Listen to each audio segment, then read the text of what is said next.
Nostalji Divan'dan herkese selamlar. Bakugan karakterlerinden bahsettiğimiz serimizde bugün Pireyas'tan bahsediyoruz. Sırasıyla Pireyas'ın hikayesi, yetenekleri ve hakkın az bilinenlerden bahsediyor olacağız. İyi seyirler dilerim. Pireyas ilk kez Bakugan Battle Brawler serisinin 1. bölümde kısa bir süreliğine gözüktü. 7. bölümde Marucho ile tanıştı. Dan ve Marucho JJ Dolz'a karşı bir maç yaparlar. Pireyas, Marucho'nun Bakugan olarak savaşır.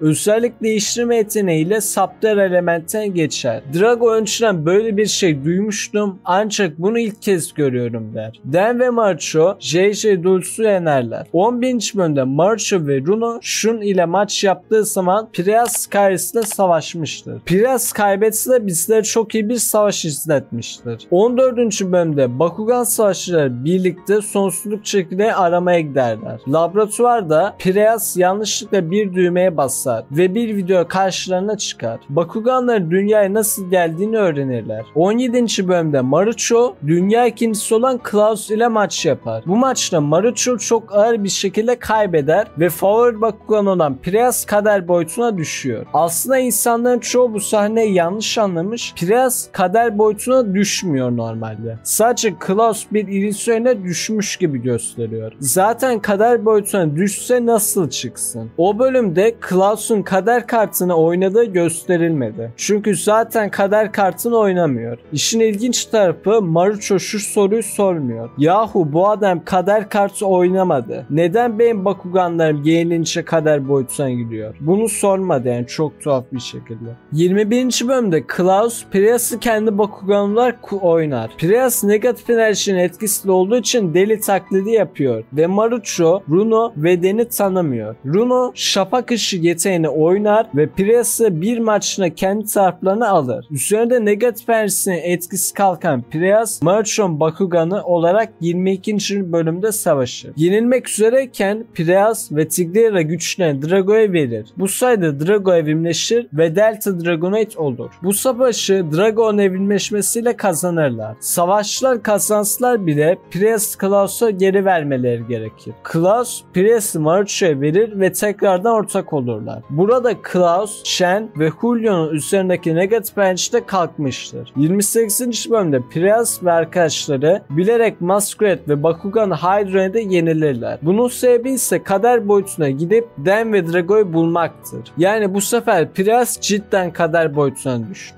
Reis be, kader boyutuna bile korkusuzca yürüyor. 30. bölümde Pireyas 6 kadim savaşın Akos oyuncusu olan Frosh ile savaşır. Yeneceğini düşünüp umutsuzluğa kapılır. Marucho ile aralarında duygusal bir konuşma geçer. Marucho sınavını geçince Pireyas evrimleşir. Tabi Pireyas'ın evrimi diğerlerinden farklı oluyor. Pireyas'ın yanına bir Bakugan daha eklenir. Bu Bakugan 2 tane kişiliğe sahiptir. Angelo, Heos ve Akos özelliklerini kullanabilir. Akos ve Pyrus özelliklerini kullanabilir. Bu savaşı kazanırlar ve dünyaya geri dönerler. Drago'nun evrimleşmesi için Dan ve Drago ile savaşırlar. Bu savaşı kaybederler. 41. bölümde Pireyas ve Skyris, Taigen ve Heiridi ile savaşırlar. Bu savaşı kazanırlar. 46. bölümde JJ Dulce'un yardımıyla Taigen'i yok ederler. Sezon finalinde Pireyas, Marucho ile vedalaşır ve Vestoria'ya gider. Yeni Vestoria sezonda yakalanır ve heykele dönüştürülür. 26. bölümde kurtulur ve Marucho'yu düşmekten kurtarır. 35. bölümde Elfin ile beraber Droid ve Max Spider'a karşı savaşır. Elfin Pireyas için kendisini feda eder. Pireyas yanında Marucho'nun tuzak Bakugan ile beraber Droid ve Max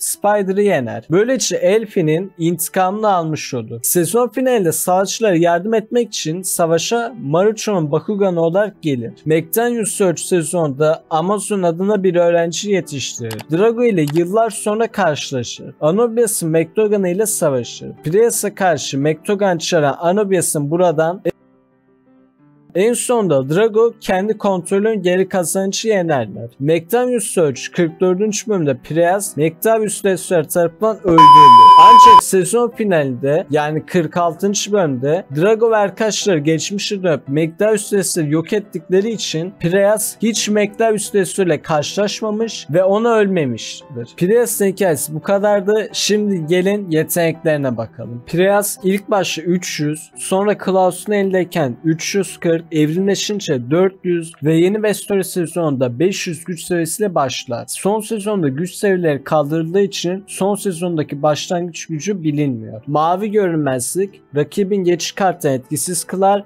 ve Pireas'a rakipten 50 güç sayısı aktarılır. Pireas görünmez olur. Suna kartı rakibin yeteneklerinin kısa bir süre etkinleştirilmesini engeller. Standart Akos yeteneği. Dalış Serabı Pireas'ı herhangi bir farklı geçit kartına taşır ve devam ettiği geçit kartını geçersiz kılar. Standart Akos yeteneği. Akos 4 zincir saldırısı. Bu Pireas'a özel bir yetenek değildir. Kullanılması için sağda 4 tane Akos Bakuganı olması lazım. Yeni ve süredeki yetenek kartları yan formasyon rakibin yeteneği iptal eder ve rakibin geçiş kartı açması engeller. Bu yeteneği kullanmak için Saptera özelliğini geçmesi gerekir. 35. bölümde Shadow'a karşı kullandı. Hızlı roket Pireas'a 300 güç sayısı ekler. Rakibe uçan yumruk atar. Bu yeteneği oynaması için Saptera özelliğine geçmesi gerekir. Dönen tekme rakipten 300 güç sayısı Pireas'a aktarılır. Bu yeteneği kullanmak için Darkus özelliğine geçmesi lazım. Mavi görünmezlik görünmez olur. Su kalkanı rakibin yeteneğini sıfırlar. Bu arada bu yetenek Pireas'a ait mi yoksa Tuzak Bakugan'a mı ait bilmiyorum. Çünkü o sahnede biraz yetenekler karıştı. Yine de ekleyeyim dedim. Suna kartı rakibin yeteneklerinin kısa bir süre etkinleşmesini engeller. Standart Akos yeteneği. Mavi fırtına bu yeteneğin bir açıklaması yok ama Droid ve Max Spider'ı yeniyor. Bir de özellik değişimi var. Özellik değişimi yetenek kartından sayılmıyor. Yani Pireas savaşçısı istemese